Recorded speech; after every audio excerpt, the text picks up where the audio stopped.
off in style. He had the strike on 99.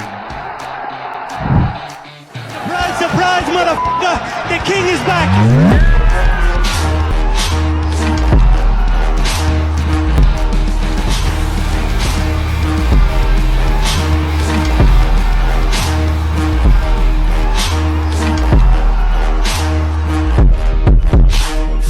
Good morning, everyone, and welcome to the Cricket Castaway. I'm Nishant. I'm joined by Divyansh, and we are here together to review the second Test match between India and Bangladesh and the entire series in general. So, first of all, how are you, Divyansh, and how's everything going? Yeah, everything's going really good and got a really great T20 being played in a test cricket scenario. So it was an amazing uh, match to watch, and those 1.5 days just look like the history of test cricket has taken a new turn in Yeah. India, and it was a great sight to watch. Yeah, I mean, it honestly speaking didn't look like that we'll get a result after 2 days of a test match were washed out. To pull that a victory out, because the most probable outcome was a draw. It I don't think it ever looked like that Bangladesh could win this test match. I think that result was out of question, but draw was the most likely scenario. But the way the day 4 and 5 unfolded, I mean, for India, it was sheer carnage, mayhem. That's what we're titling it. But yeah, I mean, the way Test cricket especially, is now being looked at, it's completely changed from what we were used to in the 90s and the early 2000s. Yeah, definitely. After seeing only 35 overs being bowled in the first 3 days, nobody would have thought that this is going towards a result. But such is the scenario these days.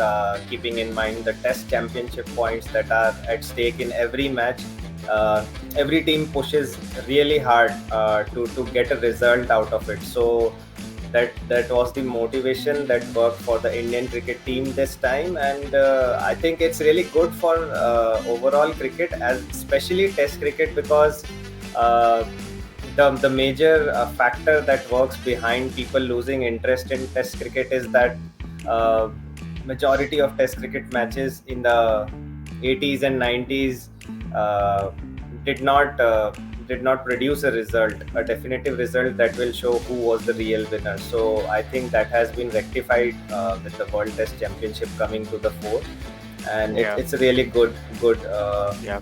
Uh, it paves a good path for the future of Test cricket in the world. Yeah, I mean, we'll get into the details of the test match in a while, but just the overall assumption and the picture that we can draw in the first few minutes. I think Bangladesh's first inning score of 233, even though it wasn't like a world-beating score, they weren't on a 400, but having into account that the day 2 and day 3 were washed out, day 1 only had 35 overs, as you said. It looked like a good total, which could easily result in a draw for the test match. But the way India batted in that first innings, fastest to a 50, fastest to 100, fastest to 150, 200, 250. I mean, such batting in Test cricket is now easy to say that hasn't ever been seen before, not even with the baseballs. Yeah, definitely. Like as I was reading some articles on the internet, so especially on Crickbus, so a, a line struck a chord with me. So basically, what they said is this test match pushed India to unearth the limits of their Test cricket potential.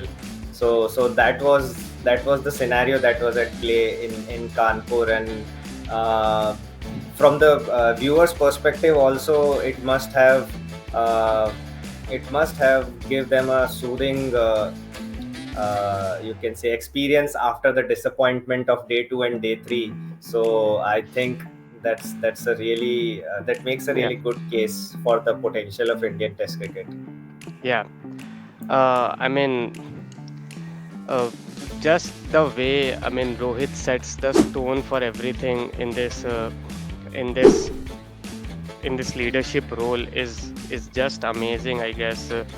The way he handles his troops and everything, it's amazing. And he set the tone even in the first two balls that he faced. They went for two sixes, which is which has again a new record, because nobody has scored the first two balls of his test match for two sixes. So I mean, everywhere in this first innings of India, records were being shattered and trampled. Yeah, definitely the intent, the kind of intent that India displayed, and it was led by Rohit Sharma. So that was the key driving factor behind all 11 players joining their hands in reflecting that intent over the field. So just like Ashwin said, the talk after the first innings of Bangladesh was, let's take 50 overs and score around 400, and even if we get out around 200 250, that's fine, because we tried to make a game out of it. So those were talks until Rohit Sharma and Yashasvi Jaiswal stepped on the ground, and Rohit just tonged two sixes on the first two balls that he faced. So uh, that moment when the captain shows that he is willing to walk the talk, that ultimately transpires into the dressing room also, that yes, he is not, these were not just the talks that he was giving to motivate players in the dugout. It was the thing that he wants to actually go and execute over the 22 yards in Yeah, the middle. So that is yeah. a key factor behind this. Yeah, I think amazing that Rohit actually did that. But yeah, fans just got left a bit wanting. If Rohit could have just played a few more deliveries, a few more overs, it would have been really amazing and a fan service, I guess. Definitely. If even if it had stretched to a 30 ball innings, that could have been mouth watering for the fans. Yeah, so I think the first innings, the carnage, and the way that we batted, the run rate of 8 point something, it's amazing. But yeah, the task then was to the task then was to basically, because the time was so less in that test match, right? So you had to get all the 10 wickets from Bangladesh in a really quick time, because though in the dressing room they would have decided, like, probably we can get a lead of around 150 and we won't have to bat again, so we can get an entire day to ball Bangladesh out. But the opening stance that Bangladesh got, it looked like they can score somewhere between 200 again, give India a lead of around 200 to chase, which would have been fairly difficult, though from the evidence of first innings, it looked like India can chase anything. But a fifth day wicket, though it was actually a third day wicket, uh, it would have been difficult if Bangladesh could have set a target of around 200 something. But these three bowlers, I mean Bumrah, Ashwin, and Jadeja, they just keep on. It's just a gift that keeps on giving. What do you have to say about these three gems of Indian cricket? Definitely nine wickets together in the second innings, and uh, s- 6 wickets together in the first innings. So overall, 15 wickets out of the 20 Bangladesh wickets. It spells out the story by itself. Like, it's self-explanatory how much impact this trio had over this test match, over the result of this test match. And yes, it's amazing to see to see them in action in tandem, like Ashwin and Jadeja, they when they are on song, the ball just the wickets just flow, and the fall of wickets never stop. So particularly, I want to remind you about a moment when I think it was Mominul Haq in the second innings. So he just he got set along with Shadman. So that moment, it was like a, not Mominul, sorry, my bad, and Shanto. So Shanto and Shadman kind of stabilized the second innings on the last day, and it was, I think it was a 50 partnership, and Rohit threw everything at them, uh, except Ravindra Jadeja was not being used on Shanto. So just in his first over, as Jadeja came, he somehow forced an error from Shanto, and Shanto went for that risky reverse sweep, and he got bamboozled. His leg stump got bamboozled by Ravindra Jadeja. So the kind of impact these three make when they bowl in tandem, and when one is creating pressure by not giving any easy runs from one end, the at the other end, either Ashwin or Bumrah comes in, and they go for a wicket taking delivery. So that's the impact that they have. I am not sure how, maybe after 2 years, how they are going to replace this trio. So Bumrah would still be there, but Ashwin and Jadeja are, as we very well know, are nearing to the end of their Yeah. Test cricket career. Yeah, I mean, the scenario that you rightly mentioned, I mean, it was 91 for 3 when Jadeja came to bowl, and he bowled 3 overs, and he in his 3 overs he took those 3 wickets, and it was 97 for 7 Yes. after he had completed his feat. So in a matter of 6 runs, they took 4 wickets. So one was taken by Ashwin, if I'm not mistaken. So, I mean, it's just a game changing spell from Jadeja, because at that point of time, as you rightly said, Rohit had thrown the kitchen sink at it, and he just was getting very impatient. And the way Shadman was batting, so he scored a 50, a good one at that. Yes. Uh, so the way he was batting, he had, it looked like he had answers for everything. So at that point of time, Jadeja comes and just spins the match on his head. And mind you, it wasn't, as we said, it wasn't a fifth day pitch. It was basically a third day pitch on a fifth day. So to do that, I mean, one could argue that the Bangladeshi batting crumbled, but it takes two to tango, right? So I mean, it was ultimately that Jadeja spell which changed the game for India, and by the end of it, when he was done with it, the game was going only one way, and that was India's way.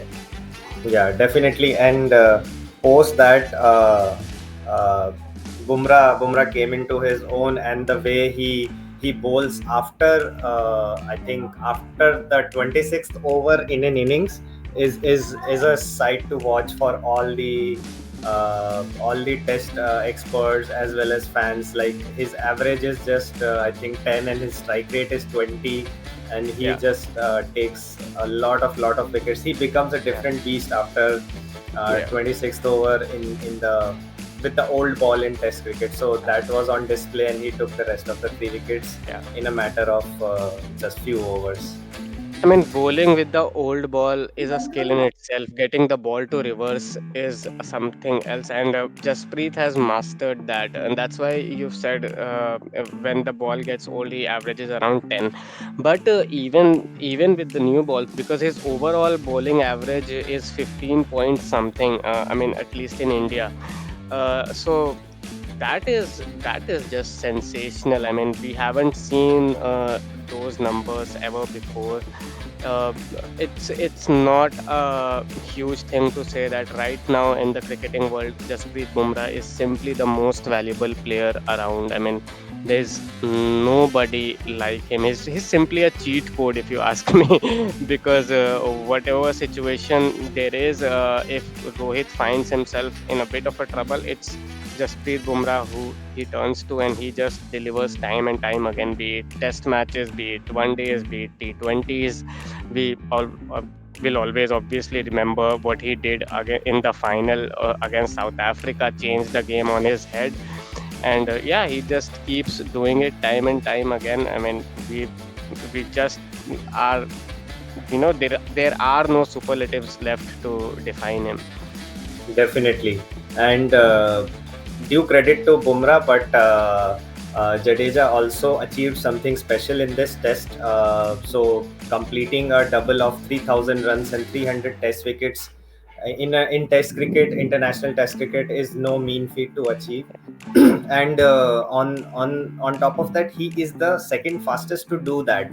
Yeah, Sir Ian Botham was the first one who completed this in 72 test matches, and Jadeja did it in 74. So he was not very far from breaking the yeah, overall world record that has yeah, existed. So I think kudos to Jadeja. Like we don't feel how crucial sometimes the role he plays in the Test cricket of India, yeah, but he has done miracles which have yeah. majorly gone unnoticed due to the presence of other stars. But yeah, really, Oh, really big hand to I Jadeja. have I have maintained it for past 3 4 years now. Like I think in post COVID period, if you say, I mean, Jadeja has been the most important test player for India. He has scored runs with the bat when it's required. He has given wickets when it's required.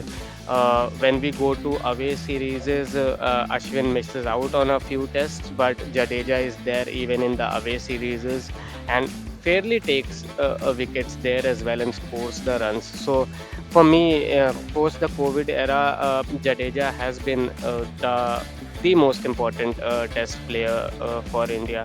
But simply to see his trajectory and his growth over the years, when he came to Rajasthan Royals to make his debut, and Shane Warne called him rock star.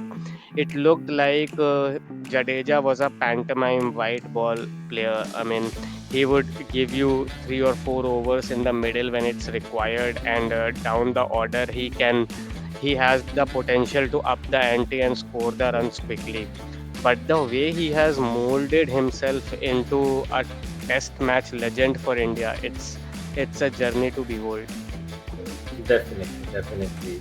The learning curve that he has had under MS Dhoni and then under Virat and Rohit, it has been tremendous, and he has really come into his own on the batting front since 2019 and has started playing bigger knocks that can turn the match on their head.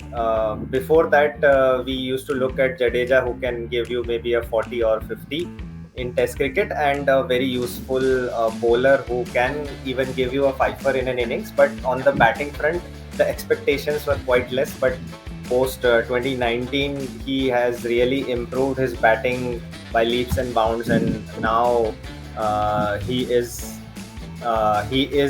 equally potent as he is with the ball. So Yeah, really, yeah, really great find yeah. for Indian Test cricket. Yeah, I mean, closing this segment with Ashwin. So he now has 11 Man of the Series awards in Test cricket, which is joint highest with Muthaiya Muralidharan, and he has taken less matches to do so. I was just watching a Crickbuzz video, and it was displayed there that he has more Man of the Series awards than Man of the Matches awards. I mean, that will have to be an anomaly, but I mean, every time there is a series in India, Ashwin is simply you won't bet against him having a Man of the Series in an India series, simply because I mean, the conditions are just the way they are, and he relishes in these conditions, and he is one of the main reasons that we have seen this test side who just is undefeatable. I mean, the home record that India has in India in the test matches is something which like West Indies used to have in the 80s, or Australia used to have in the early 90s and 2000s. I mean, this is just a formidable side spearheaded by Ashwin. Definitely, definitely.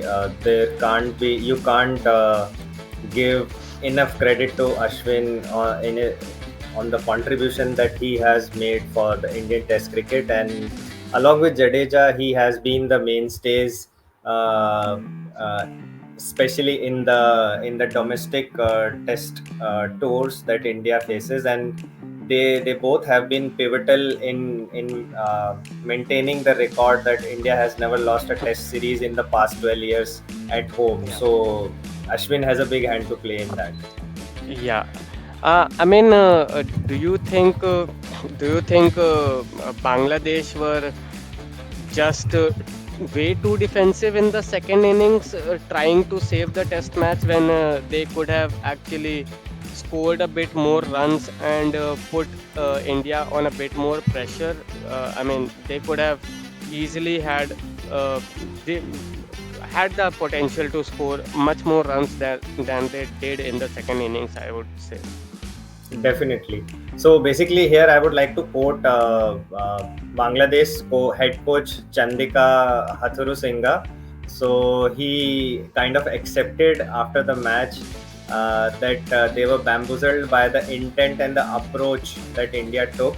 They never expected this in their dreams, that a team would come in their first innings and play at a run rate of 8.22, which is even faster. If we even look at the ODI cricket, India has only played a complete 50 overs with this kind of a run rate or more in only three ODIs till now. So that Yeah. plays a decent picture of how fast they were playing and what was the intent in that innings from Indian batting order. So that kind of bamboozled Bangladesh, and they sort of got stuck in the middle. Before that, they were in kind of a defensive mode that yes, this match is going towards a draw and we have to play accordingly. But seeing this display of onslaught in their second innings, they got into two minds whether we should attack like India did, or we should go into full defensive mode. So the catch of I think it was Mominul. Yeah, the catch of Mominul by KL Rahul in the second innings Yeah. at the leg slip. So that Yeah. was a result of this two minds, because if Mominul has a tendency to like stay on the wicket and take his own time and play his own sweep shots, but I think since they were in two minds, he tried to take the attack to Ashwin and just played that shot, and Rohit had the player right there for the shot, Yeah. for that Yeah. unforced error, and that came due to their lack of Yeah. decision making, what kind of stance they want to take in Yeah. that inning. So that kind of Yeah. uh, I mean, if you look at the details, Ashwin had been urging Rohit to give him a leg slip even in Chennai. Rohit never did that, and even in the first innings of Bangladesh, Ashwin had been urging Rohit to give him a leg slip. He finally did, and Ashwin, the scientist that he is, he knew that when he's not getting the purchase from the off stump, so I mean he's bowling the middle and leg line, and if there is uneven bounce just a bit in the pitch, and Mominul, he is a compulsive sweeper, there is a chance for a leg slip to come into play, and Ashwin predicted it really well. But just stretching this point, I mean, though Bangladeshi coach said that they were shell shocked by the way India batted in that first innings, but it should have also given an indication to the Bangladeshi team that hey, this pitch is actually really good, and if you want, you can score a lot of runs here. Uh, and they just went back into their shells rather than looking at the reality of it, which is that this pitch was good for batting and it wasn't a day five pitch, and Shadman Definitely. showed it. Shadman showed it in the second innings as well, because uh, on day three, he on day four, he bided his time. Rightly so. They didn't want to go into the dressing room with a lot of wickets down. But on day five, when he came out to bat, he was playing a fair few shots and scoring runs, which was putting India under a bit of pressure. But other than that, nobody really took the charge. Like really disappointed in Liton Das, Shakib Al Hassan, and Mehndi Hassan. I mean, this was their match to put some runs on the board. Even if they can't win this game, if they had around, as we said, 200, 250 on this pitch, chances were that even after India's brilliant onslaught in the first innings, this match could have gone towards a draw. Yeah, definitely. It's a matter of key moments that Bangladesh lost in this test match. In the first innings, they were 224 for six, and then they bundled out on 233. So the Yeah, lower order didn't even contribute like 20-30 runs that could have been done. Like they could have stretched their score to at least 260, and this would have given them more of an advantage in the second innings. And in the second innings also, yeah, the brain fade moment, or you can say the lack of clarity in their approach, was also seen while they were defending those 90 odd runs in yeah, the second innings from India. So uh, when they should have attacked, they were on the defensive. All the fielders were on the boundary and trying to stop the boundaries, while the score was only like the target was only some 94, 95 runs. That shows the lack of clarity. And when there were only 4 runs required, they brought all of their fielders inside the 30-yard circle to stop the singles. So this kind of lack of clarity showed throughout their innings, yeah, throughout the yeah, match. So although it did work, bringing the closing fielders in to stop the flow of runs, and that resulted in the wicket of Yashasvi Jaiswal. And yeah, India scored their last 9 runs uh, that were required to win in 20 balls, which was very less as compared to the rate at which they were scoring throughout the first and second innings. So that had the impact, but this should have been adopted since the start of the second innings, not at the yeah, end while there were only 4 runs left to chase. So this yeah, kind of lack of clarity was displayed throughout the Bangladesh yeah, tour also. yeah. I think, yeah, Bangladesh were way too defensive. I think a way bit more afraid as well, because they had only just come from Pakistan, beating Pakistan 2-0. But I think even they inside their dressing room felt like beating India in India is a whole new level, and probably they didn't believe it in themselves that they could do it.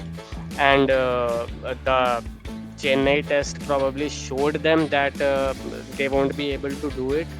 And when the heavens opened and there was rain constantly for 2.5 days, they probably thought that oh wow, we now have an opportunity to get a draw in India, which is huge for us, because we don't have a chance against this team. So they started playing for the draw, but the way that India batted in that first innings, I think it just crushed their spirits so much that they realized that no, even a draw here isn't possible. So probably that is what happened to them. But yeah, before we move on, I think we have to mention Yashasvi's name. I mean, this boy is slowly but surely becoming India's most valuable test batter. I mean, he batted class act in his first innings and then again in his second innings. Right now, if you look at the year 2024, he is only behind Joe Root and in the number of runs for the year. and probably because he has 8 test matches left to play, he'll easily overtake Joe Root in the calendar year for the number of runs. uh, I mean, he is slowly but surely making a name for himself. Definitely, the way he follows his captain's instructions and the intent, as aspired by Rohit Sharma, he completely embodies that, and he just showed in the first innings as well with the knock of 71 on just 52 balls that he has the potential, and uh, he can be his captain's man for any given situation. So he has matured quite early in, as looking at his age, and the way he plays, he can switch gears between attacking cricket and defensive. So in Chennai, he played a very measured knock as per the situation. So he has the maturity to adjust to the situations, and also Yeah, he can play his free flowing attacking cricket that he is known for. So a really long term player for India for the opening slot. yeah, yeah. I think he's done it against England in India. Now he's done it against Bangladesh in India. New Zealand is just around the corner. He'll probably do it against New Zealand in India. But yeah, the real test will happen down under.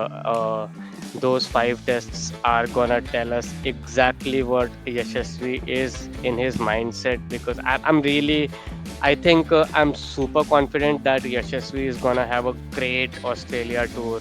It's just that he'll have to adjust to the bounce of the pitch and the pace at which the ball comes.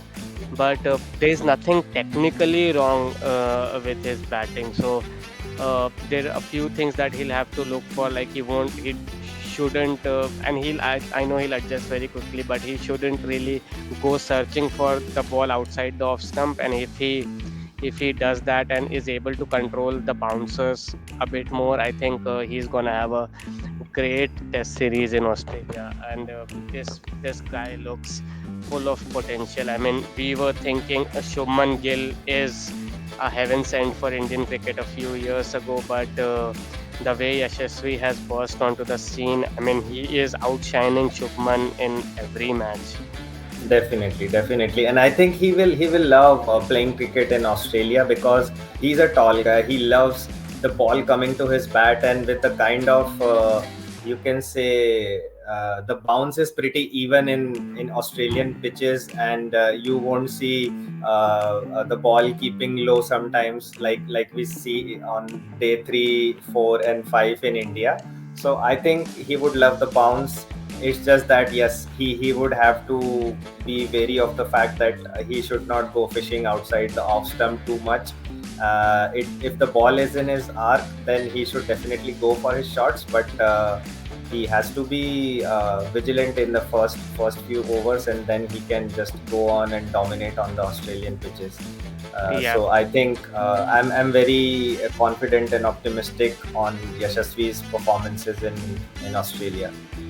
I think so. Um, there are 7 tests left for Yashasvi in this year. So the last test match against Australia will be in 2025.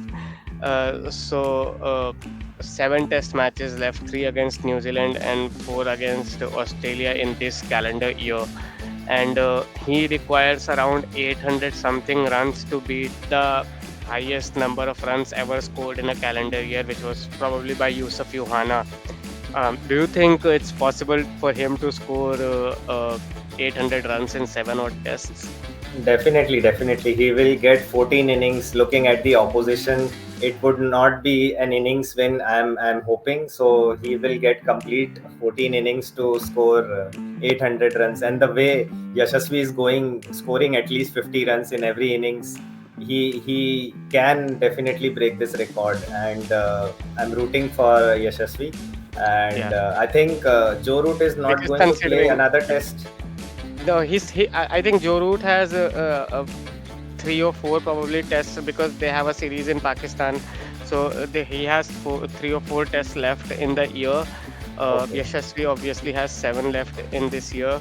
Yashasvi is, I think, 70 or 80 runs below Joe Root. So Joe Root is in 900, upper 900, and Yashasvi is in lower 900s right now.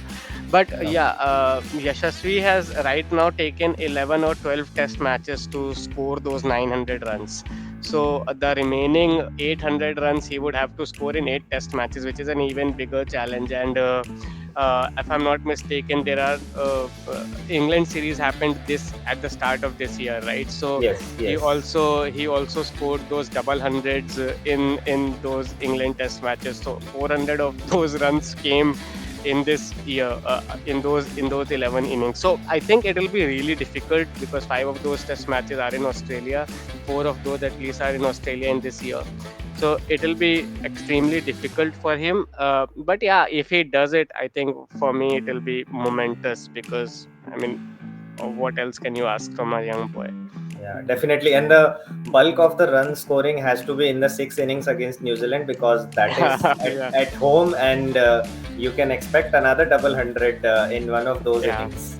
yeah. If let's say he scores 400 runs in these 3 test matches against New Zealand, then that sets up it amazingly well because then you need to score 400 in the remaining 4 matches in Australia. So that means you'll have to score either a 15 every inning or 100 in each test match, which again is a really difficult task. But it gives him a carrot to run at and a target to aim, which when a player like Yashasvi, I think when he has a target set in his mind, more or less Yeah. he achieves it. I mean, Yeah. so yeah, this test match was amazing. This test series was really good. But talking, you said this in the beginning of the show as well, that the World Test Championship has actually been a game changer. Uh, because and I completely echo your sentiments in that, because I don't see a world where if there was only this series in line and not the World Test Championship in general in line, I don't think India would go that attacking in their first innings to try and win this test match. Because they knew that they have already won this series and they can't lose this match any which ways. But because there is this carrot hanging over the head that you need to score a few more points to finalize your berth in the test championship final, and the way Sri Lanka is playing in test matches, you never know what can happen. So every point right now is very crucial, and that is why teams, because of I think the World Test Championship, that teams are now going for wins when the draw is the most likely outcome. Definitely, definitely.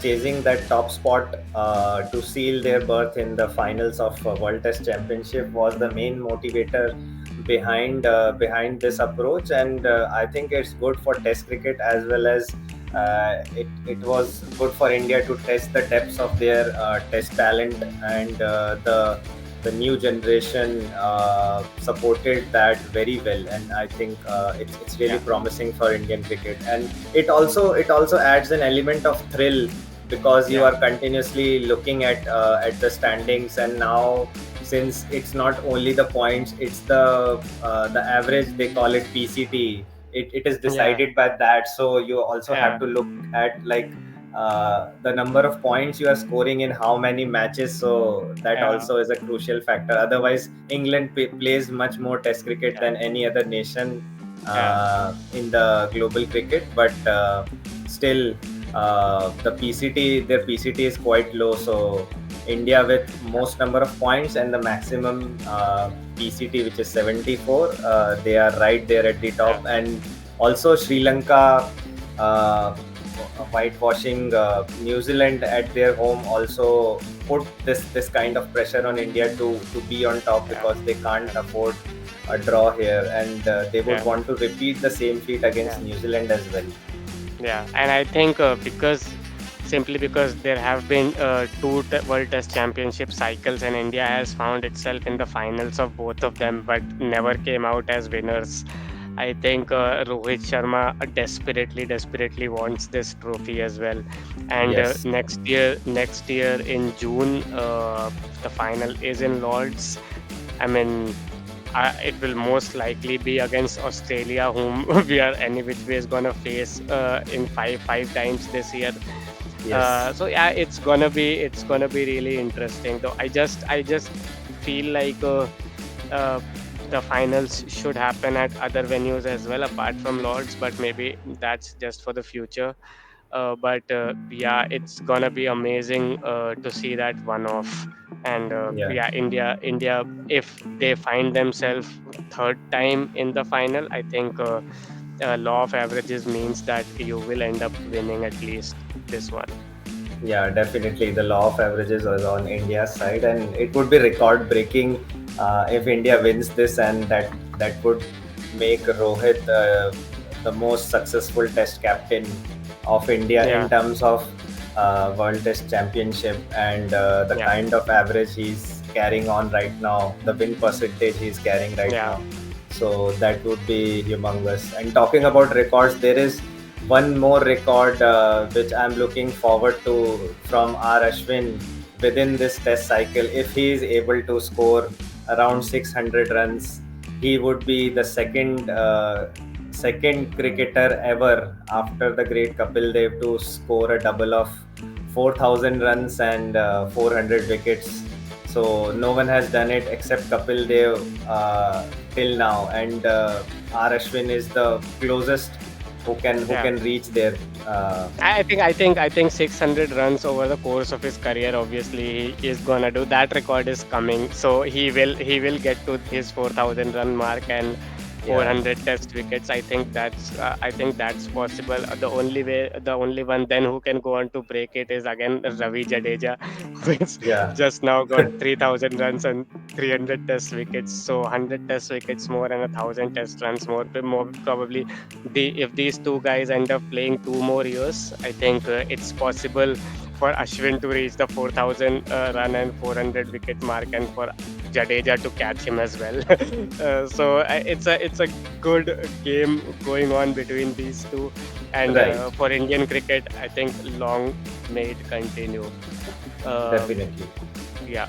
So I think this was the show then, and Divyansh, looking forward to the Bangladesh T20 series now. Yes, yes, definitely, and we will get to see again a display of new talent, and the stars of IPL are going to show if they belong at the international arena, or it was just the home advantage that they enjoyed in the IPL. So it would be interesting to see the youngsters like Mayank Yadav, Harshit Rana, and Nitish Reddy if he gets a chance to play, and the old guns of in Hardik Pandya and Surya Kumar Yadav, how they take this team forward. It would be a great pleasure Yeah. to watch. Yeah. So, guys, this was Cricket Castaway India versus Bangladesh Test Series review. Stay tuned because we are also gonna bring you the preview for the India Bangladesh T20 series, and obviously going forward the New Zealand series as well.